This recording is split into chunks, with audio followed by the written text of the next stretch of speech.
Welcome back to DAGryffyn Hobby. My name's Dave. It's about a week late, but let's talk about York.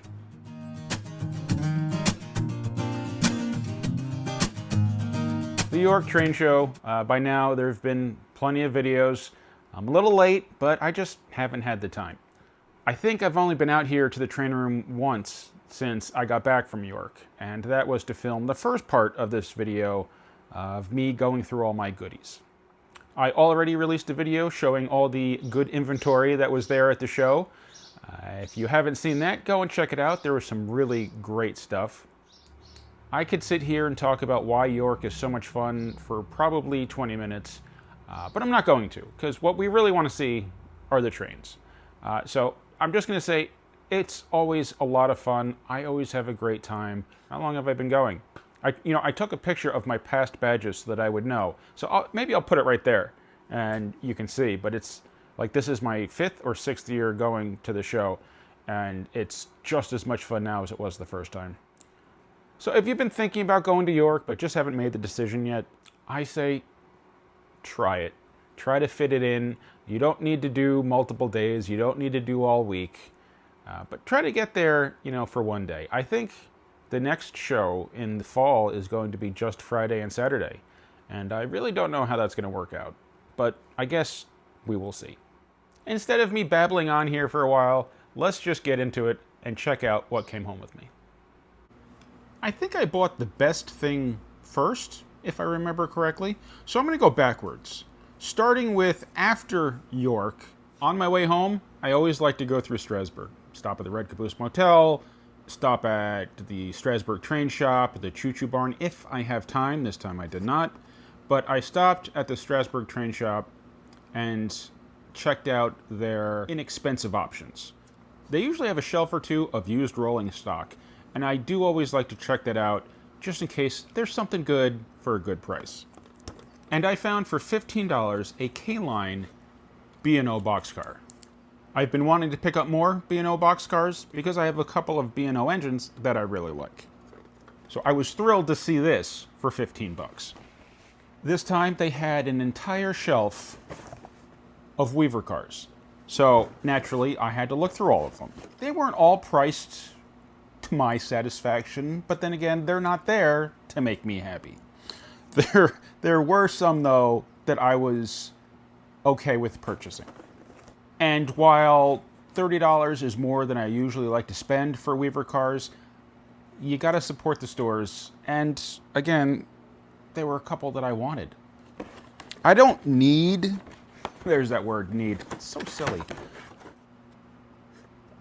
I don't need another Sentinel boxcar, but I was going with a theme, and it's B&O. So it looked pretty good. I figured, what the heck.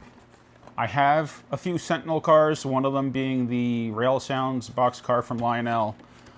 So I didn't really need that paint scheme. But what I was happy to see, and what I do need, is another scheme on a B&O car. And if I could get the box open, I would show you. Unfortunately, as is the case with some Weaver cars, the floor can be a little wonky.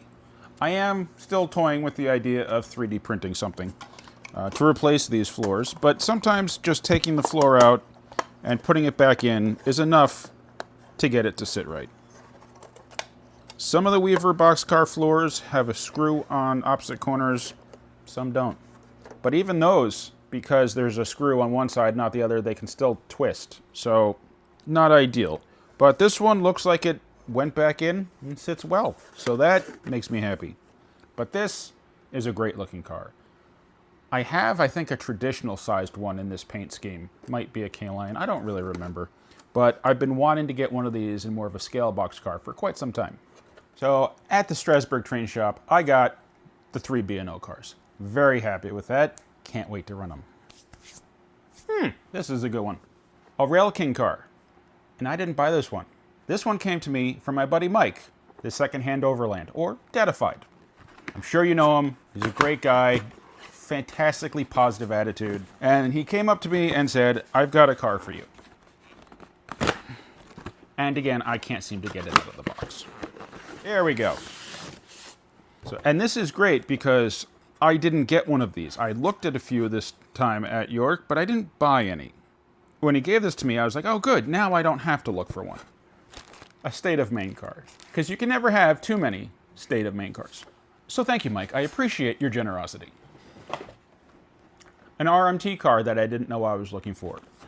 Well, I didn't know they made this one. When I saw it, I figured I had to pick it up. I'll probably keep the box for this one. I don't throw out all my boxes. I have a ridiculous amount of boxes upstairs in the attic, and I was thinking the other day I should go up there and film it and show you all the mess that's up there. Maybe go through them and see which ones I'm going to save and which ones I'm not. But this one is a custom run, and I think I'll probably keep the box. This is the custom run boxcar for the Choo Choo Barn. They had a booth in the Orange Hall, and they were selling these, and I figured I needed one. Later, when I stopped at the Strasburg train shop, they had other Choo Choo Barn cars, but not the boxcar. So I'm glad I picked it up when I saw it. Looks like the trucks get too close to one of the ladders, because the ladder is kind of bent inwards. That one right there, and the truck hits it. I could try to bend it back out right now, but I'm sure I would break it off. So I'm going to put this to the side and figure it out later. These last 3 boxcars I picked up on day 2. I had seen this car along with a bunch of other really cool RMT cars at the booth for the Holly Beach Train Depot. They had all sorts of great stuff. But this one says right across the top, Pennsylvania Reading Seashore Lines. Now they have a whole bunch of these, or at least more, that all have the Seashore Line logo on them, but this was the one that said Pennsylvania Reading Seashore Line. So I figured instead of buying all of them, I would buy this one. And this is also a custom run by the Holly Beach Train Depot, so I'll be holding on to this box as well. So this is a refrigerator car, Fresh Fish, 2 Mile Dock, Cape May, Wildwood, New Jersey. So this is a pretty good looking car. Lots of nice detail on it. And I do believe the door's open. I'm not sure I want to try. Yeah, I don't want to try. I'd rather keep it in one piece. So when it gets towards the end of my time at a train show, I like to see if I can find some really cheap boxcars, especially if I made a larger purchase earlier in the show.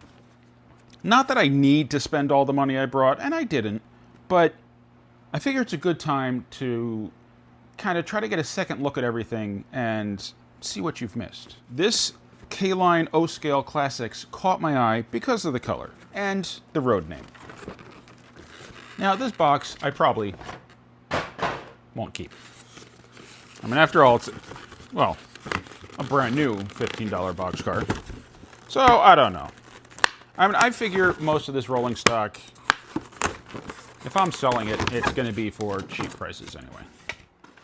A little foamy.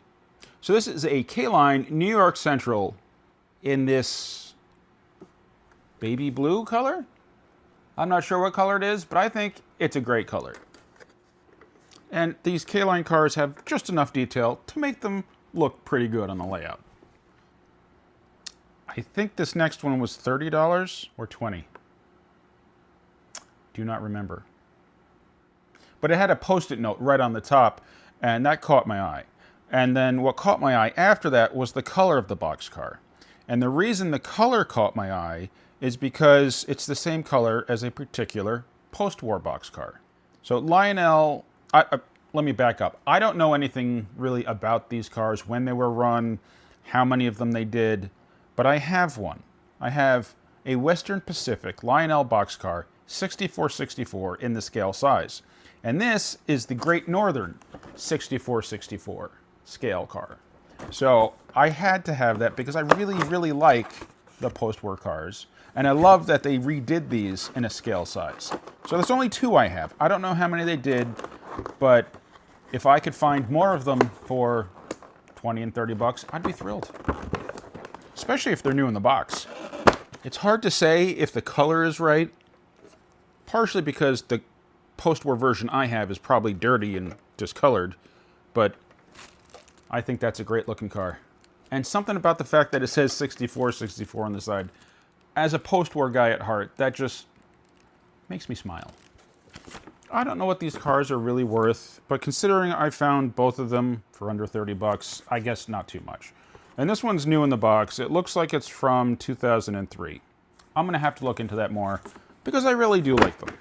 So that's it for the box cars. You know, the fact that they're all box cars.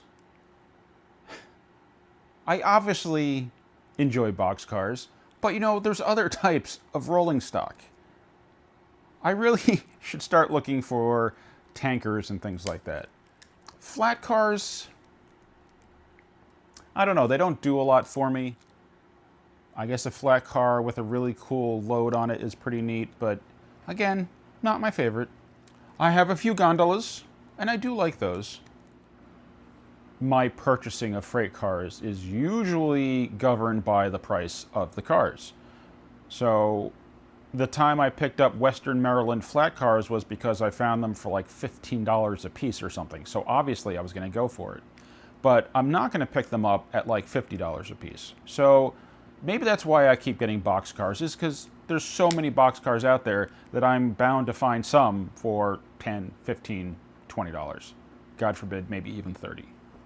So I guess that's why I end up with so many box cars. But I do enjoy all of them. I have nowhere to put all these.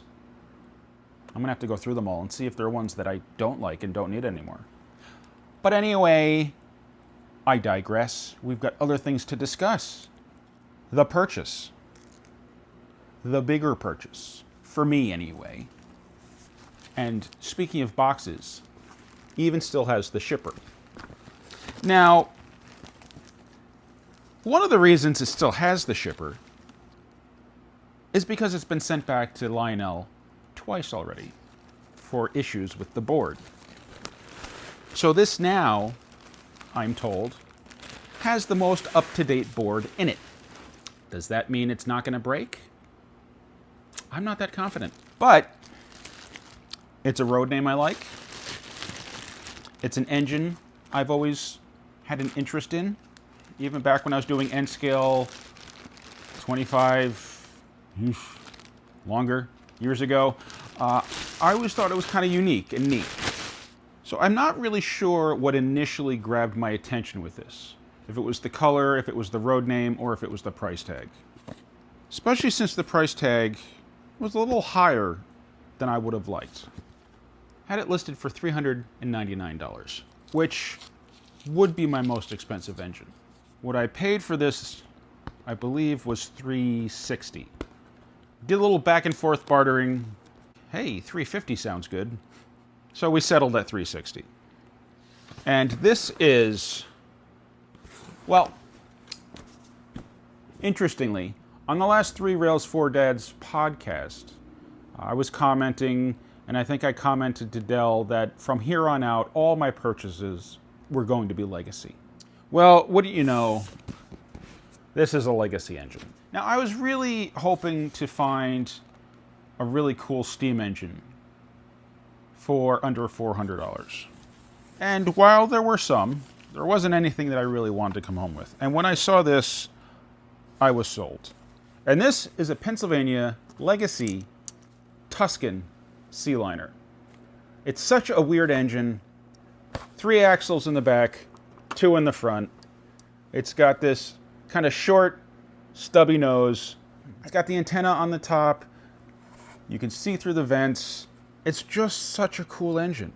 And the reason it caught my eye all those years ago was because I was learning about a lot of the more popular engines, more common engines. And the fact that it had mismatched sized trucks always kind of amused me. I can't say I wasn't nervous taking it out of the box the first time, but after I purchased it, we went back to Nick's house and we ran it.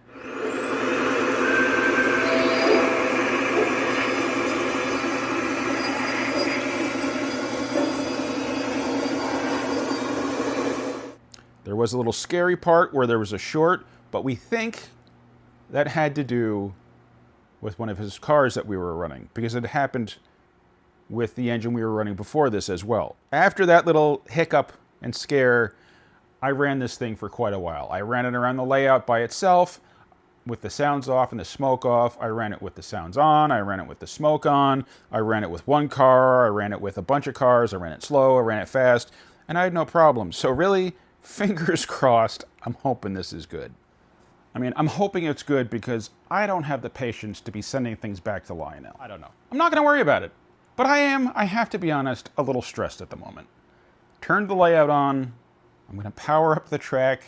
I'm going to back the engine up, grab these cars, hopefully back it up a little bit more, grab some more cars, and then run it.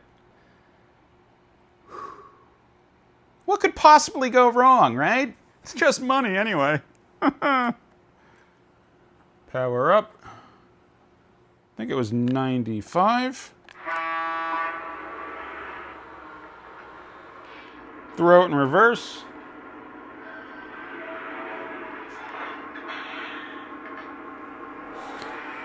Well, it's working.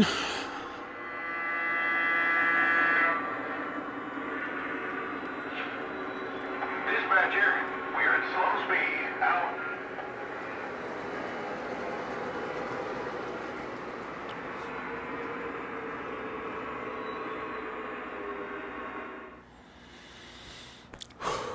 Well, it works. At the moment. I wonder how long it will be before I'm no longer nervous. This is not my first legacy engine, but it's my first purchase of a legacy engine. I don't know a lot about the history of real locomotives. I've always been much more of just a toy train fan. I used to know a lot more than I do now. It seems that I've forgotten some of it over the years. But this C-liner was made by Fairbanks Morse. It seems the original name was the Consolidation Line of locomotives, but I guess fans or railroad men changed it to an easier to say C-liner. So that's the letter C, liner, not SEA or SEE. But they were made, let's see, between 1950 and 56. It looks like they made a total of 165 units. 123 cab units and 42 cabless booster units. Before this engine, Fairbanks Morse was making the Erie Built, and that was made between 1945 and 1949. It looks like they made 82 cab units and 29 boosters. Why am I mentioning that?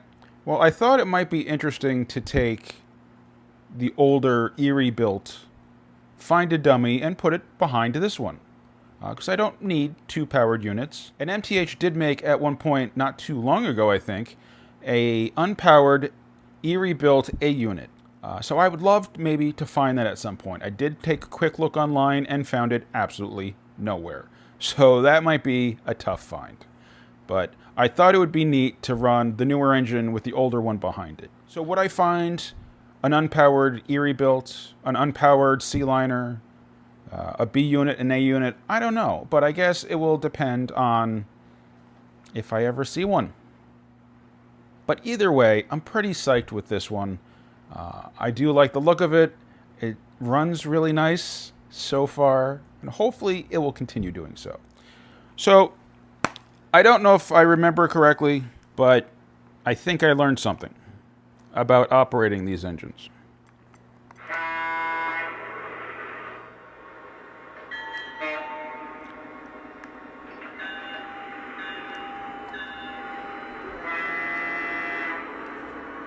Hands-free. You hold down aux, and it goes into like an auto or cruise control mode or whatever, where it will operate some of the sounds, like the horn when it started. Kind of neat. I love new toys.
I have a big box of trains here that I brought back from Nick's house.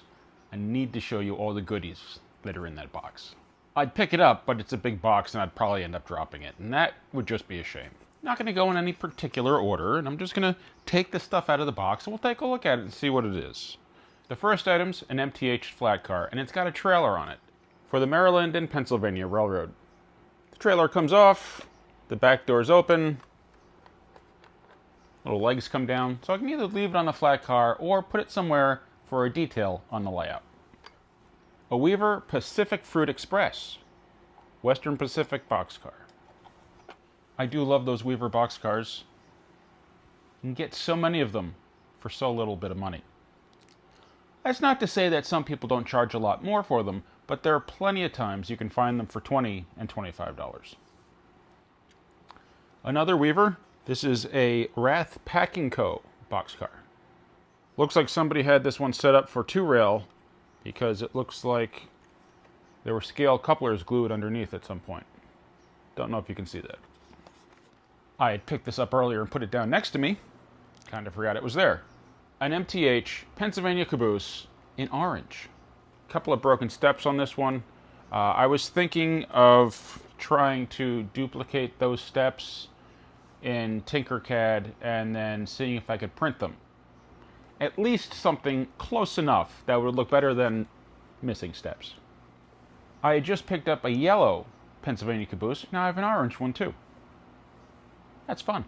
Another Weaver boxcar. It's time for our Pennsylvania Railroad. The moment I'm trying to remember if I also have this one already. A nice Swift refrigerator line Weaver boxcar. Another of the Pennsylvania cars, this one with a few broken steps. Not that I'd ever notice when it's running. A K-Line boxcar from the 39th TCA National Convention in St. Paul, Minnesota. This one for Pig's Eye Pilsner. A boxcar for my orange and blue Lionel train. Looks like this one's from 1982. A Pennsylvania boxcar from Menards. That might be the only Menards rolling stock I have, unless, of course, there's more in the box. A Lionel, what was that, a center flow hopper from, I think, 2008. It's written a little small on there, I can't really see. This looks like an Atlas flat car with an old Mercury on it. Really like the car, a bit more than the flat car that it's sitting on. I also like the tie downs. So whether or not I keep this car as is, or I take the car and the tie downs off and use them somewhere else, I don't know, but I like it anyway. That's it for the freight cars. I've got, let's see, I have 6 K-Line heavyweight passenger cars here. Most of them with messed up trucks. I don't know how bad. Nick did say some of them were crumbling. I actually have most of my K-Line heavyweights out, right over here, because before York, I was running them around the layout trying to find the ones with the best trucks. Because I have a Lackawanna set, I have a New York Central, I have a Pennsylvania, maybe that's it. None of them really a complete set. Well, the Lackawanna I think has 6 cars, but all those sets, at least one or more of the cars kind of wobble and shake down the rails. So I was going to try to run all of the cars, see which ones wobble, find the best trucks out of all of them, and make a decent Pennsylvania set. Using my K-Line heavyweights and my Williams heavyweights. The Williams ones are green for Pennsylvania, so I was going to do that. But now that I have this set, I'm probably going to just make the best set of Pennsylvania cars that I can. They're all silhouette cars. Would it be worth trying to light them and 3D print interiors and stuff like that? I don't know. I have that set of Williams, Baltimore, and Ohio cars that I'd really like to put interiors in because all the silhouettes have kind of fallen out of those. But I don't know. I'm going to, I guess at some point, pick one set of cars, or maybe just one car, and see how it goes trying to 3D print interiors. They would have to be sectional because the cars are too long to fit on the print bed, but maybe I could design like a mix and match interior set that you could use for different cars. I don't know. It's something I'm going to have to look into. I mean, it might make more sense to make a floor out of foam core and put some chairs and things on there. That'd probably be quicker. 3D printing can take quite some time, but the nice thing about the 3D printing is the precision and having the same result every time. So they're not going to be abnormal or different from one another. So that's a project that's going to happen if and when I ever find the time. So this one looks like a coach, a baggage, another coach. So far, trucks look okay. The trucks all look okay on mine too, but I don't know if it's the trucks become deformed or the axles are bent or the wheels are wonky. I don't know what the actual problem is. I've never looked at that close. Observation car needs a drum head for the back. Maybe I can borrow a drum head from one of the other cars, or maybe I have to try to 3D print one or otherwise make one. I don't know. We'll see. Another coach and a dining car. And I really should have had him point out to me the problem with the trucks, because I'm not really seeing anything obvious. Maybe it will reveal itself when I put them on the track. Time will tell. The last car is another K-Line heavyweight, but this is the Harry C. Ives car for the Toy Train Museum. I was looking at a set of these cars online a little while ago, and I thought it was kind of cool. I didn't end up buying them. I wonder if I would want to repaint some cars that I already have to a similar paint scheme. That sounds like a project I will never get to. But thanks to Nick for such an amazing haul. And this is all in addition to the stuff that I bought at York. So this is very cool. I have no idea where I'm putting all this stuff, but I guess that's a problem also for another day. Maybe some of the stuff I'll use for projects or parts. I definitely like the Pennsylvania cars, the Wrath car, the Pacific Fruit Express, the Caboose, obviously the passenger cars. Maybe some I'll just use for trucks. I don't know. At this point, I don't even know how many projects I have. I'll have to do a video on that, just sit here and go through all of my projects. Maybe that will fire me up to get some of this stuff done. Who knows? I hope you enjoyed the video. Thank you very much for watching. Please remember to like, comment, subscribe, and I'll see you next time on DAGryffyn Hobby.